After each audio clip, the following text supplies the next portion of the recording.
It's a proud moment to announce that the state has received 340 investment proposals with an investment of about 13 lakh crores.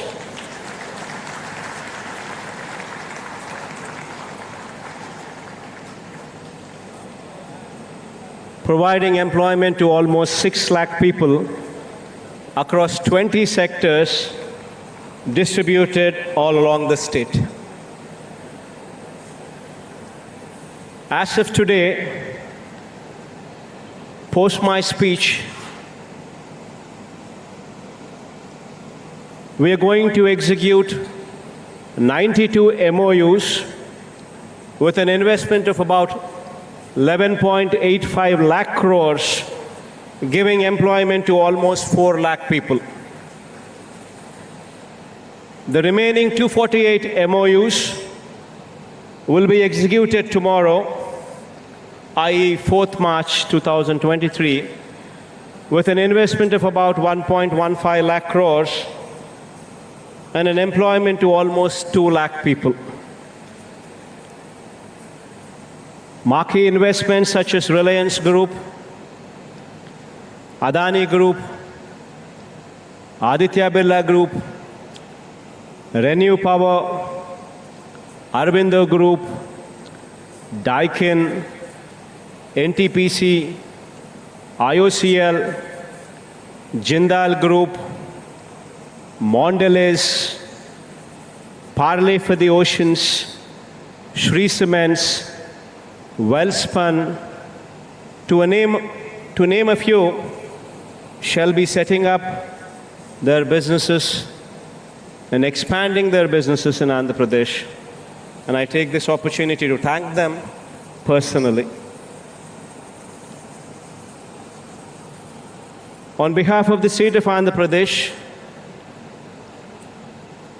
I extend a warm welcome to you to the Andhra Pradesh Global Investors Summit 2023.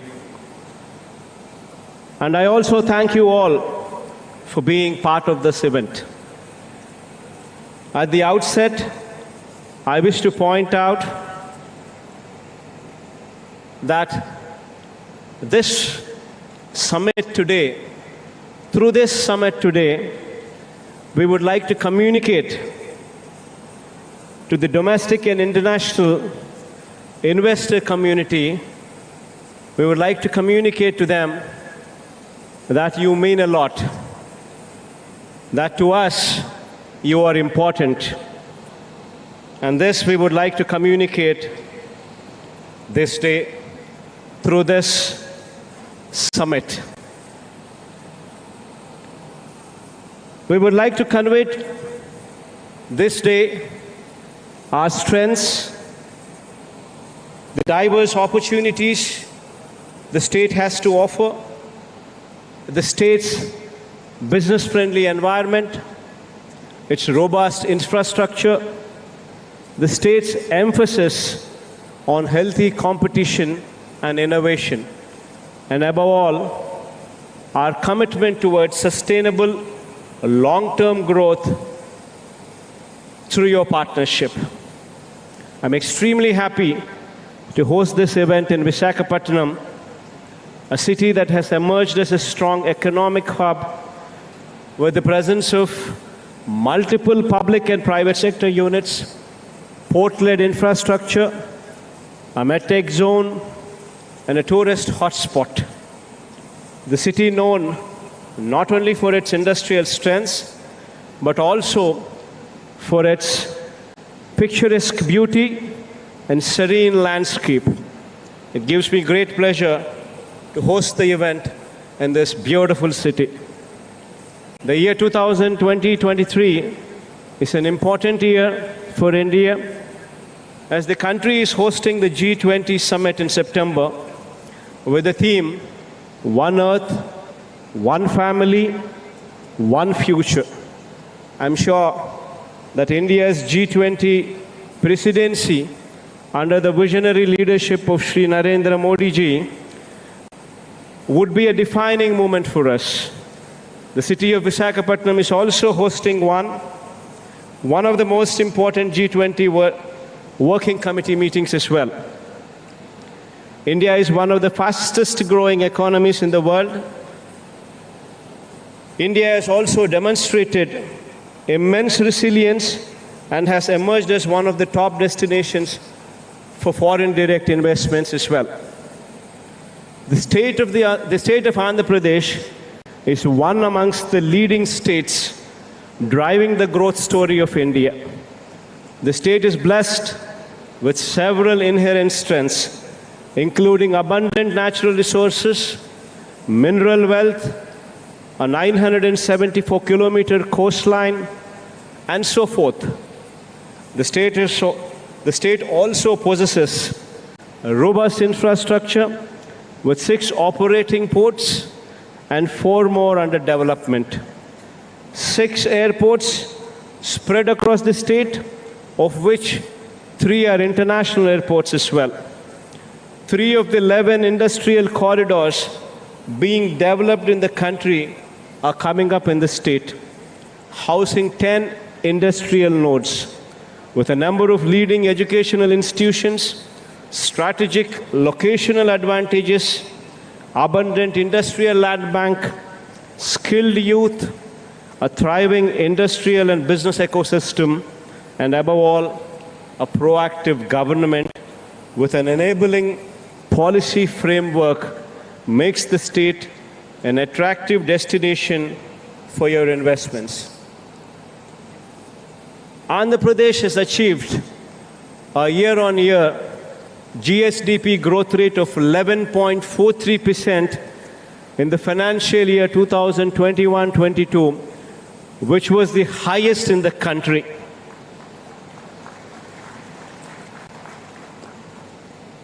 Further, in the last 3 years, the exports from our state have also increased at a compounded annual growth rate of 9.3%. Our endeavor for sustainable progress was also recognized by Niti Aayog, which rated the state number 3 in its SGD India Index rankings for 2020-21 across social, economic, and environmental criteria. Our focus in the state has been on formulating several path-breaking reforms and initiatives to strengthen governance at the grassroots, improve business environment, promote policy stability, drive competitiveness, and enhance transparency to provide a low-risk investment climate. I'd like to highlight 4 key pillars on which the state government places utmost emphasis on, which are crucial for economic and industrial development. Greenification being one, industrial and logistics infrastructure being the number 2, digitization being number 3, the 4th, enterprise and skill development. On greenification front, I wish to point out that with decarbonization becoming a global imperative, our emphasis continues to be on hastening the transition to renewable energy. Andhra Pradesh is blessed with a large renewable energy potential of 82 gigawatt. It is one of the very few states in India that has a combined potential for solar, wind, and pump storage as well. We have also identified and set aside dedicated land parcels for wind, solar, and pump storage projects as well. Andhra Pradesh is also blessed with unique geographical features enabling a potential of 34 gigawatt in pumped hydro storage as well, which can facilitate around-the-clock renewable power. Andhra Pradesh has the potential to be one of the leading states in India for production, consumption, and export of green hydrogen, green ammonia, given the long coastline we're endowed with. On the industrial and logistics infrastructure front, I wish to point out that Andhra Pradesh, with its 974-kilometer long coastline, is a gateway to India on its east coast. To strengthen the maritime sector in the state, we are developing 4 new ports at Ramayapatnam, Machilipatnam, Babanpadu, and Kakinada, in addition to the 6 operational ports. Further, the abundant land availability, close proximity to these ports, enhances the potential for port-led industrialization. I wish to point out that Andhra Pradesh is the only state with 3 industrial corridors: Vizag-Chennai Industrial Corridor, Chennai-Bangalore Industrial Corridor, and Hyderabad-Bangalore Industrial Corridor. These industrial corridors are planned in proximity to various demand centers and provide excellent connectivity from the ports to various hinterland locations. These corridors, with 10 dedicated nodes, would certainly emerge as hubs for industrial growth in the years to come.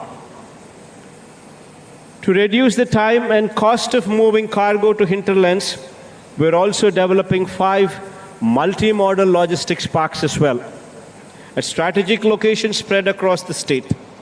The state government is also developing 9 new fishing harbors, enabling seafood sourcing and processing. Andhra Pradesh also has sector-specific industrial clusters for pharmaceuticals, textiles, food processing, electronics, etc., which provides state-of-the-art common infrastructure and large pool of skilled manpower. Andhra Pradesh is also home to several medtech companies in Andhra Pradesh, medtech zone in Visakhapatnam. Additionally, the government is making available plug-and-play facilities which will significantly reduce the cost and time associated with setting up of business. The third pillar, digitization, is also of paramount importance. Our single desk portal offers a one-stop digital platform for all domestic and international investments, with over 90 business services across 23 departments. The business-specific approvals for setting up of businesses are granted within a maximum time frame of 21 days. To improve the delivery of citizen-centric services, we also have the AP Seva system at the village and ward secretariats, providing over 540 services. On the enterprise development and skill enhancement front, I have always believed that conducive business environment is one of the most important requirements for achieving accelerated enterprise growth. The state of Andhra Pradesh is known for its focus ensuring business-friendly environment for the stakeholders. The state has consistently stood first in the country in ease of doing business, consecutively for the past 3 years, and received the highest positive feedback of 97.89% from industry surveyed by the Department for Promotion of Industry and Internal Trade, Government of India, DPIIT, which itself speaks volumes of the conducive environment in the state. Moreover, we have proactively amended acts and repealed obsolete laws to reduce compliance burden on the industry. Along with good infrastructure and a conducive business environment, availability of skilled workforce is very crucial if the desired outcome is to be achieved. To this end, the state government is in the path of setting up 26 skill development colleges in the state. The state government is working with the objective of upgrading skills of our local youth to international standards through significant industry involvement through these skill development colleges. I wish to conclude by reiterating that with proactive policy formulation and due attention to each of the pillars discussed, we are facilitating a business-friendly environment and are also ensuring sustainable economic development of the state. At the Andhra Pradesh Global Investors Summit 2020-23, over the next 2 days, we will be showcasing the strengths of our state and the business prospects that are available. We urge all the business leaders to participate actively in the sector sessions and engage with our teams to understand the potential opportunities in various sectors in our state. It is our commitment to facilitate the most conducive business ecosystem in the state. I once again assure you that we are only a phone call away. Whenever you need us for anything whatsoever in supporting your business, this is our assurance to you. I thank you once again for being part of this summit and extending your warmth and support. I do hope that you have a wonderful time in our beautiful city of Visakhapatnam, which would be our executive capital as well in the days to come.